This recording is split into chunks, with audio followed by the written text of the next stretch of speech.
الناس اللي تقول المراك ما يحبوناش والمراك كيكرهونا والمراك ما يحبوناش، نديروا راسنا في مكانهم خاوتي. حنا النظام تاعنا سياسة اعلاما 50 سنه وحنا نحاربوا فيهم يا جدك، 50 سنه وحنا ندعموا ميليشيات بوليزاريو في اراضيهم يا اخو، ندعموهم بالسلاح، ندعموهم بالفلوس باش نقسموا بلادهم.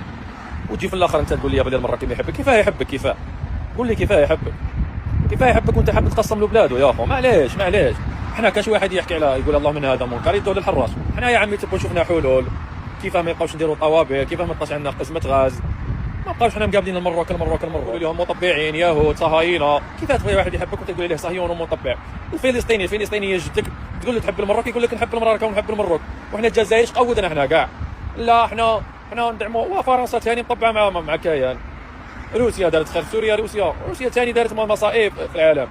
بقاو كذبوا على رواحنا. حنا اكثر نظام كان يدعم فيه بشار الاسد، واللي داروه بشار الاسد في السوريين ما دارهش الاسرائيلي في فلسطين. خاوتي معليش خلونا نكونوا شويه واقعيين. اللي ضريناهم في حياتهم حنا اي حاجه كاش حاجه توقع في الجزائر المروك الطوابير عندنا عمي طبون المروك، عندنا مشاكل غاز يا عمي طبون المروك، ازمه يا عمي طبون في البلاد المروك. كيف تبغي هذا المروك يحبك يا اخو؟ معليش خلونا نكونوا واقعيين وصريحين شويه.